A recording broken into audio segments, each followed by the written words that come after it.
तेरा एक काम है कि गुरु तो बेमुख हुए ने लोग।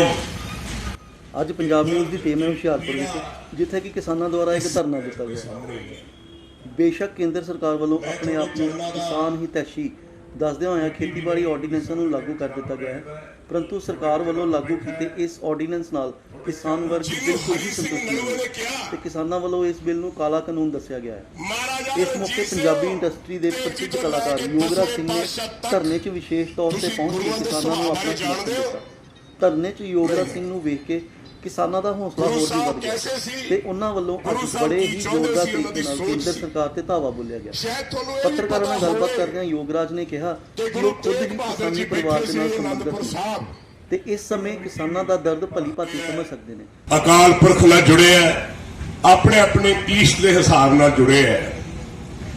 ਕਦੇ ਮਾਂ ਆਪਣੇ ਬੱਚੇ ਨੂੰ ਦੁੱਧ ਪਿਆਉਂਦੀ ਹੁੰਦੀ ਸੀ। ਮੇਰੀ ਮਾਤਾ ਜੀ ਦੇ ਬਾਰੇ ਮੈਂ ਤੁਹਾਨੂੰ ਦੱਸ ਸਕਦਾ ਤੇ ਉਹ ਹਮੇਸ਼ਾ ਜਰਨੈਲਾਂ ਦੀਆਂ, ਗੁਰੂਆਂ ਦੀਆਂ, ਪੀਰਾਂ ਦੀਆਂ ਗੱਲਾਂ ਸੁਣਾਉਂਦੀ। ਛੋਟਾ ਜਿਹਾ ਮੈਂ ਹੁੰਦਾ ਸੀ, ਮੇਰੇ ਗੱਲ ਸਮਝ ਨਹੀਂ ਸੀ ਆਉਂਦੀ ਤੇ ਉਹਨਾਂ ਨੇ ਪਾਠ ਕਰੀ ਜਾਣਾ, ਵਾਹਿਗੁਰੂ ਵਾਹਿਗੁਰੂ ਵਾਹਿਗੁਰੂ ਕਰੀ ਜਾਣਾ। ਤੇ ਜਦ ਮੈਂ ਬੋਲਣਾ ਸਿੱਖਿਆ, ਮੇਰੇ ਮਾਤਾ ਜੀ ਮੈਨੂੰ ਕਹਿੰਦੇ ਵੀ ਪਹਿਲਾ ਸ਼ਬਦ ਅਸੀਂ ਤੇ ਤੇਰੇ ਬਾਪੂ ਜੀ ਨੇ ਕਿਹਾ ਵੀ ਕਹਿ ਵਾਹਿਗੁਰੂ, ਕਹਿ ਵਾਹਿਗੁਰੂ। ਬਾਪੂ ਜੀ ਤੇ ਮਾਤਾ ਜੀ ਨਹੀਂ ਕਹਿਣਾ, ਪਾਪਾ ਤੇ ਮੰਮੀ ਨਹੀਂ ਕਹਿਣਾ, ਕਹਿ ਵਾਹਿਗੁਰੂ। मैं वडभागी हाँ कि पहला शब्द मेरे मुंह चो वाहिगुरू निकलिया। फिर मेरे जन्म तो पहला की थोड़ी जी कहानी थोड़े नाल शेयर कर रहे, क्योंकि सारी की सारी गल जुड़ के अपने किसान मत्ते नाल आ जानी ते थोड़े ते आ जानी। संत ईसर सिंह जी होया करते सी राणा साहब।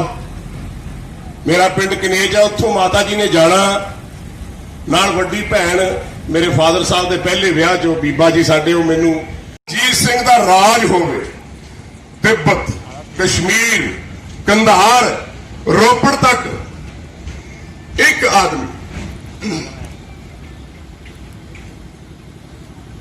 आदमी जिन्हों हरि सिंह नलूए ने कहा, महाराजा रणजीत सिंह देव जी तो लैके 10वें पातशाह तक तुसी गुरुओं के सुभाव बारे जानते हो? नहीं जानते। गुरु साहब कैसे सी, गुरु साहब की चाहते सी, उन्होंने सोच सी।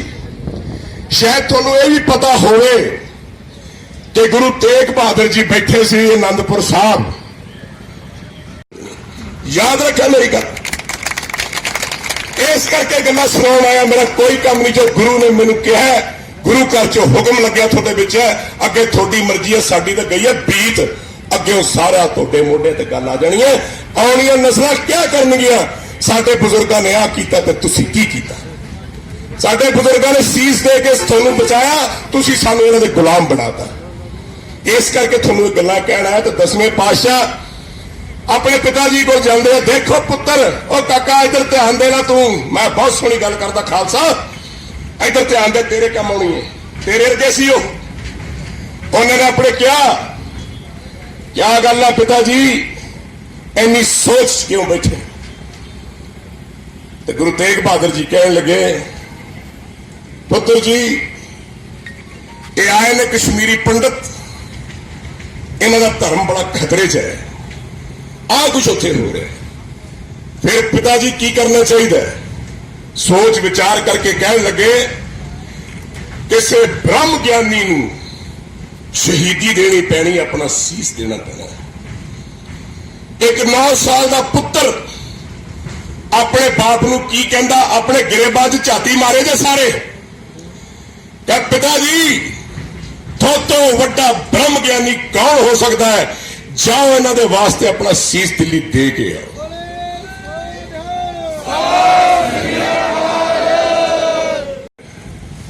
वो कहते मैनूं पता सी पहले यही गल होनी है, ये पहले ही कर लेंदा, एडी वड्डी वार्तालाप काहदे वास्ते कीती? क्योंकि मैनूं दुख इस गल दा बुजुर्गो, मैं थोड़ी गल ते आउणा, मानयोग साडे बंदे उत्थे गए, और कम से कम तुसीं बैठ के इज्जत तां करो, प्यार नाल तां बोलो, कोई तुसीं सानूं जफ्फी पा लो, कोई साडे हार पा दो, कोई सानूं सिदक नाल बिठाओ, साडी गल तां सुनो। लेकिन साडी गल भी नहीं सुनी गई। शायद हो सकता है ਹੋ ਸਕਦਾ ਉਹਨਾਂ ਦੇ ਦਿਮਾਗ ਦੇ ਵਿੱਚ ਕੁਝ ਹੋਰ ਹੋਵੇ ਔਰ ਉਹਨਾਂ ਦੇ ਦਿਮਾਗ 'ਚ ਇਹ ਹੈ ਕਿ ਅਸੀਂ ਪੰਜਾਬ ਨੂੰ ਬਰਬਾਦ ਕਰਨਾ। ਮੈਂ ਫਿਰ ਔਰੰਗਜ਼ੇਬ ਤਿਆਰ ਹਾਂ। ਧੰਨਵਾਦੀ ਇੱਥੇ ਪਹੁੰਚਣ ਤੇ ਅਸੀਂ ਉਹਨਾਂ ਦਾ ਬੜਾ ਸਤਿਕਾਰ ਕਰਦੇ ਹਾਂ, ਵੈਲਕਮ ਕਰਦੇ ਹਾਂ।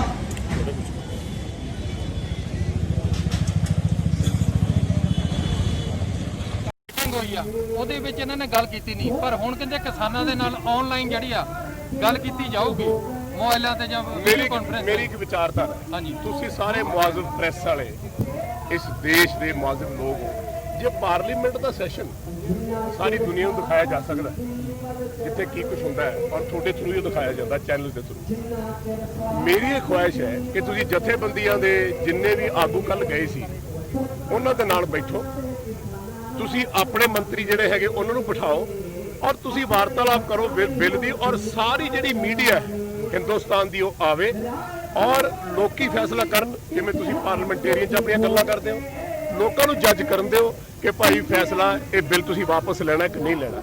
ਸੋ ਓਪਨ ਡਿਸਕਸ਼ਨ ਹੋਣੀ ਚਾਹੀਦੀ ਹੈ, ਦੁਨੀਆ ਦੇ ਵਿੱਚ ਹੋਣੀ ਚਾਹੀਦੀ ਹੈ, ਸਾਰਿਆਂ ਦੇ ਸਾਹਮਣੇ ਹੋਣੀ ਚਾਹੀਦੀ ਹੈ। ਬੰਦ ਕਮਰੇ ਦਾ ਚੋਰ ਤੇ ਠੱਗ ਮੀਟਿੰਗਾਂ ਕਰਦੇ ਹੁੰਦੇ ਆ, ਤੇ ਜੇ ਤੁਸੀਂ ਸੱਚੇ ਹੋ ਤਾਂ ਤੁਸੀਂ ਓਪਨ ਡਿਸਕਸ਼ਨ ਕਰੋ, ਭਾਵੇਂ ਸਾਰਾ ਦਾ ਸਾਰਾ ਪਾਰਲੀਮੈਂਟ ਆ ਜਾਏ, ਸਾਰੇ ਕਿਸਾਨਾਂ ਦੇ ਨਾਲ ਬੈਠੋ ਤੇ ਸੁਣੋ ਤੇ ਸੁਣਾਓ। ਹੁਣ ਤੱਕ 2 ਮੀਟਿੰਗਾਂ ਹੋ ਚੁੱਕੀਆਂ ਸਰਕਾਰ ਤੇ ਕਿਸਾਨਾਂ ਦੇ ਵਿੱਚ, ਲੇਕਿਨ ਦੋਨੇ ਬੇਨਤੀਆਂ ਨਿਕਲੀਆਂ। ਤੁਹਾਨੂੰ ਲੱਗਦਾ ਨਹੀਂ ਵੀ ਜਿਹੜੀ ਬੀਜੇਪੀ ਦੀ ਸਰਕਾਰ ਹੈਗੀ ਉਹ ਕਿਸਾਨਾਂ ਨੂੰ ਅੱਜ ਵੀ ਭਰਮ ਚ ਰੱਖਿਆ ਉਹਨਾਂ ਨੇ? ਤੁਸੀਂ ਹੁਣੇ ਸ਼ੰਕਾ ਜ਼ਾਹਰ ਕੀਤੀ ਵੀ ਆਰਐਸਐਸ ਦੀ ਐਂਟਰੀ ਹੋ ਸਕਦੀ ਹੈ ਇਸ ਧਰਨੇ ਨੂੰ ਖਰਾਬ ਕਰਨ ਲਈ। ਪੰਜਾਬ ਆਪਣਾ ਦੇਸ਼ ਸਾਰਾ ਜਿੱਥੇ ਕੋਈ ਕਿਤੇ ਵੀ ਜਾ ਸਕਦਾ ਹੈ, ਲੇਕਿਨ ਮੈਂ ਚਾਹੁੰਦਾ ਕੋਈ ਇਹੋ ਜਿਹੀ ਗੱਲ ਨਹੀਂ ਹੋਣੀ ਚਾਹੀਦੀ ਕਿ ਜਿੱਥੇ ਤੁਸੀਂ ਦੰਗੇ ਕਰਾਓ ਜਾਂ ਤੁਸੀਂ ਜੇ ਕੋਈ ਸ਼ਾਂਤੀ ਨਾਲ ਮੁਜ਼ਾਹਰੇ ਹੋ ਰਹੇ ਆ। ਡੈਮੋਕ੍ਰੇਟਿਕ ਕੰਟਰੀ ਇੱਥੇ ਹੋਣੇ ਚਾਹੀਦੇ ਨੇ ਔਰ ਮੈਂ ਕੋਈ ਪਾਰਟਿਕੂਲਰ ਗੱਲ ਨਹੀਂ ਕਰ ਰਿਹਾ। ਮੈਂ ਕਹਿੰਦਾ ਕੋਈ ਇਹੋ ਜਿਹੀ ਗੱਲ ਨਾ ਕਰੋ ਜਿਹਦੇ ਨਾਲ ਇੱਥੇ ਤੁਹਾਨੂੰ ਕੱਲ ਨੂੰ ਤੁਸੀਂ ਕਹੋ ਲਓ ਜੀ ਪੰਜਾਬ ਤਾਂ ਸ਼ਾਂਤੀ ਭੰਗ ਹੋ ਗਈ ਜੀ, ਪੰਜਾਬ ਤਾਂ ਆਹ ਹੋ ਗਿਆ ਜੀ ਤੇ ਹੁਣ ਤੁਸੀਂ ਐਮਰਜੈਂਸੀ ਲਾਉਣੀ। ਐਦਾਂ ਦੇ ਨਾ ਤੁਸੀਂ ਚੀਜ਼ਾਂ ਕਰੋ, ਲੇਕਿਨ ਇੰਨਾ ਕੰਮ ਜ਼ਰੂਰ ਕਰੋ ਵੀ ਸਾਰਿਆਂ ਨੂੰ ਨਾਲ ਲੈ ਕੇ ਇਕੱਠੇ ਚੱਲੋਗੇ, ਸੱਚੇ ਹੋ ਤਾਂ। ਤੁਸੀਂ ਪੰਜਾਬ ਦੇ ਬਹੁਤ ਧਰਨਿਆਂ ਤੇ ਗਏ ਹੋ, ਤੁਹਾਨੂੰ ਲੱਗਦਾ ਵੀ ਆਰਐਸਐਸ ਦਾ ਖਰਚਾ ਜਿਤਾਇਆ ਜਾ ਸਕਦਾ ਜਿਸ ਤਰ੍ਹਾਂ ਤੁਸੀਂ ਅੱਜ ਬਲੇਮ ਕਰ ਰਹੇ ਹੋ ਵੀ ਕਿਤੇ ਨਾ ਕਿਤੇ ਧਰਨੇ ਨੂੰ ਖਰਾਬ ਕੀਤਾ ਜਾ ਸਕਦਾ? ਮੈਂ ਬਲੇਮ ਨਹੀਂ ਕਰ ਰਿਹਾ, ਪਹਿਲਾਂ ਵੀ ਇਸ ਤਰ੍ਹਾਂ ਹੁੰਦਾ ਆਇਆ ਪੰਜਾਬ ਦੇ ਵਿੱਚ। ਬੰਦੇ ਭੇਜਦੇ, ਤੁਸੀਂ ਇਕੱਠ ਦੇ ਵਿੱਚ ਰੌਲਾ ਪਵਾਤਾ, ਫਿਰ ਕਹਤਾ ਜੀ ਉੱਥੇ ਐ ਹੋ ਗਿਆ ਫਲਾਨਾ ਹੋ ਗਿਆ। ਸਾਨੂੰ ਚੁਕੰਨੇ ਰਹਿਣਾ ਬਹੁਤ ਬਹੁਤ ਬਹੁਤ ਜ਼ਰੂਰੀ ਹੈ। ਅੱਜ ਬੀਜੇਪੀ ਦੇ ਨੇਤਾਵਾਂ ਨੂੰ ਘਰੋਂ ਨਿਕਲਣਾ ਦੂਰ ਹੋ ਗਿਆ। ਅੱਜ ਵਿਜੇ ਸਾਪਲਾ ਮੋਗੇ ਗਏ ਸੀ, ਉੱਥੇ ਉਹਨਾਂ ਨੂੰ ਘੇਰ ਲਿਆ ਗਿਆ, ਪੁਲਿਸ ਨੇ ਅਰੈਸਟ ਕਰ ਲਿਆ। ਧਰਨਾ ਪ੍ਰਦਰਸ਼ਨ ਕਰਨ ਗਏ ਸੀ ਕਿ ਪ੍ਰਦਰਸ਼ਨ ਕਰ ਰਹੇ ਨੇ, ਉਹਨੂੰ ਘੇਰ ਲਿਆ, ਅੱਜ ਉਹਨੂੰ ਅਰੈਸਟ ਕਰਨਾ ਪੈ ਗਿਆ। ਕਿਹਨੂੰ ਅਰੈਸਟ ਕਰਨਾ ਪੈ ਗਿਆ? ਵਿਜੇ ਸਾਪਲਾ ਨੂੰ ਅਰੈਸਟ ਕਰਨਾ ਪੈ ਗਿਆ। ਨਹੀਂ, ਮੇਰਾ ਮਤਲਬ ਹੈ ਇਹ ਜਿੰਨੇ ਵੀ ਉੱਥੋਂ ਸੈਂਟਰ ਤੋਂ ਮੰਤਰੀ ਆਏ ਆ ਜਾਂ ਇੱਥੇ ਬੀਜੇਪੀ ਦੇ ਲੀਡਰ ਨੇ, ਤੁਸੀਂ ਆਓ ਗੱਲਬਾਤ ਕਰੋ ਨਾ, ਤੁਸੀਂ ਧਰਨਿਆਂ ਤੇ ਆਓ, ਬੋਲੋ, ਗੱਲਬਾਤ ਕਰੋ। ਪਰ ਜੇ ਤੁਹਾਡੀ ਕੋਈ ਗੱਲ ਸੁਣਨ ਲਈ ਤਿਆਰ ਨਹੀਂ, ਇਹਦਾ ਮਤਲਬ ਉਹਨੂੰ ਰੋਸ ਹੈ। ਤੁਸੀਂ ਬੁਲਾ ਕੇ ਆਪਣੇ ਓਪਨ ਡਿਸਕਸ਼ਨ ਪ੍ਰੈਸ ਦੇ ਸਾਹਮਣੇ ਕਰੋ, ਤੁਸੀਂ ਆਪਣਾ ਮੁੱਦਾ ਰੱਖੋ, ਤੁਸੀਂ ਉਹਨਾਂ ਦੀ ਗੱਲ ਵੀ ਸੁਣੋ। ਦੇਖੋ ਜੇ ਤਾਂ ਗੱਲ ਮੁਕਾਉਣੀ ਹੈ ਪਿਆਰ ਨਾਲ ਫਿਰ ਤਾਂ ਮੁੱਕ ਸਕਦੀ ਹੈ, ਪਰ ਜੇ ਤੁਸੀਂ ਗੱਲ ਹੀ ਨਹੀਂ ਮੁਕਾਉਣੀ, ਜੋ ਤੁਹਾਡੇ ਕੋਲ ਕੋਈ ਗਿਆ ਸੀ ਤੁਸੀਂ ਉਹਨੂੰ ਆਦਬ ਹੋਇਆ ਵੀ ਨਹੀਂ ਕੀਤੀ, ਇਹਦਾ ਮਤਲਬ ਕੁਛ ਨਾ ਕੁਛ ਤਾਂ ਦਾਲ ਚ ਕਾਲਾ। ਕਿੱਥੇ ਕਮੀ ਰਹਿ ਗਈ ਸਾਰੀ ਇਹ ਆਪਸ ਚ ਦੋਨਾਂ ਦਾ ਮੇਲ ਵਰਤਨ, ਕਿੱਥੇ ਕਮੀ ਰਹਿ ਗਈ ਆ ਕਿ ਸਰਕਾਰ ਵੱਲੋਂ ਕਮੀ ਆ ਜਾਂ ਜਿਹੜੇ ਕਿਸਾਨ ਇਸ ਗੱਲ ਨੂੰ ਸਮਝਣ ਨੂੰ ਤਿਆਰ ਨੇ? ਤੁਸੀਂ ਸਮਝ ਗਏ ਬਿੱਲ, ਤੁਸੀਂ ਸਾਰੇ ਸਮਝ ਕੇ ਬੈਠੇ, ਤੁਹਾਨੂੰ ਕਿੰਨਾ ਕੁ ਚੰਗਾ ਲੱਗਦਾ। ਲਓ ਮੈਂ ਤੁਹਾਨੂੰ ਗੱਲ ਸੁਣਾਉਣਾ। ਆਹ ਗੱਲ ਹੋ ਚੁੱਕੀ ਆ ਪੰਜਾਬ 'ਚ, ਤੁਹਾਨੂੰ ਨਾ ਪਤਾ ਹੋਵੇ ਕਿ ਇੱਕ ਕਿਸਾਨ ਦੇ ਕੋਲ 5 ਕਿੱਲੇ ਜ਼ਮੀਨ ਸੀ। ਆਓ ਸੁਣੋ ਜਰਾ ਗੱਲ। ਉਹਦੇ ਕੋਲ ਕੋਈ ਵਪਾਰੀ ਆਇਆ, ਉਹਨੇ ਕਿਹਾ ਵੀ ਮੈਂ ਨਾ ਤੇਰੀ ਜ਼ਮੀਨ ਜਿਹੜੀ ਹੈ 10 ਸਾਲ ਵਾਸਤੇ ਲੈਣੀ, ਇੱਥੇ ਫੁੱਲਾਂ ਦੀ ਖੇਤੀ ਕਰਨੀ ਤੇ ਇੱਥੇ ਪਲਾਂਟ ਲਾਉਣਾ, ਠੀਕ ਹੈ, ਤੈਨੂੰ 40,000 ਰੁਪਏ ਠੇਕਾ ਮਿਲਦਾ ਸਾਲ ਦਾ, ਮੈਂ ਤੈਨੂੰ 80,000 ਦੂੰ। ਭੋਲੇ ਭਾਲੇ ਜੱਟ ਨੇ ਵਿਚਾਰੇ, ਉਹਨਾਂ ਨੂੰ ਪਤਾ ਨਹੀਂ ਕੀ ਗੱਲ ਕੀ ਨਹੀਂ, ਉਹਨੇ ਐਗਰੀਮੈਂਟ ਬਣਾ ਲਿਆ। ਐਗਰੀਮੈਂਟ 10 ਸਾਲ ਦਾ ਬਣਾ ਕੇ, ਇਹ ਗੱਲ ਅੰਮ੍ਰਿਤਸਰ ਦੇ ਡਿਸਟ੍ਰਿਕਟ ਦੇ ਵਿੱਚ ਹੋਈ ਹੈ, ਉੱਥੇ ਐਗਰੀਮੈਂਟ ਬਣਾ ਕੇ ਉਹਨੇ ਕੀ ਕੀਤਾ ਕੀ ਨਹੀਂ ਕੀਤਾ, ਜੱਟ ਨੇ ਸਾਈਨ ਕਰਤੇ। ਮੈਂ ਕਹਿੰਦਾ ਜਿਹੋ ਜਿਹਾ ਭੋਲੇ ਧੰਨਾ ਭਗਤ ਸੀਗੇ, ਉਹ ਜਿਹੇ ਭੋਲੇ ਆਪਣੇ ਜੱਟ ਨੇ, ਉਹਨੇ ਸਾਈਨ ਕਰਤੇ ਤੇ ਮੁੜ ਕੇ ਜਦ 3 ਸਾਲ ਦੀ ਫਸਲ ਦਾ ਬਿਆਨਾ ਵੀ ਪਹਿਲਾਂ ਦੇਤਾ, 80 ਤੇ 80 ਕੈਲਕੂਲੇਟ ਕਰ ਲਓ ਕਿੰਨਾ ਹੋ ਗਿਆ।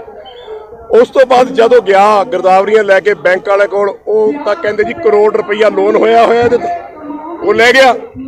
ਹੁਣ ਜਦੋਂ ਆ ਕੇ ਪੁੱਛਿਆ, ਕਹਿੰਦਾ ਕੋਈ ਨਹੀਂ ਜੀ ਕੱਲ ਨੂੰ ਆਉਨੇ ਆ। ਉਹ ਕੱਲ ਮੁੜ ਕੇ ਆਈ ਨਹੀਂ, ਭੱਜ ਗਿਆ ਉਹ। ਇਹ ਬੀਬੀ ਭੱਠਲ ਦੀ ਜ਼ਮੀਨ ਨਾਲ ਵੀ ਹੋਇਆ, ਜਿਹੜੇ ਕਹਿੰਦੇ ਅਸੀਂ ਪੜ੍ਹੇ ਲਿਖੇ ਆ ਹੈ ਜੀ, ਉਹਨਾਂ ਨਾਲ ਵੀ ਉਹੀ ਇਹੋ ਜਿਹੇ ਬੰਦੇ ਕਰ ਗਏ। ਉਸ ਤੋਂ ਬਾਅਦ ਇਹਨਾਂ ਬੰਦਿਆਂ ਨੂੰ ਬੰਦਾ ਫੜਿਆ ਔਰ 3 ਸਾਲ ਦੀ ਕੈਦ ਉਹ ਕੱਟ ਰਹੇ।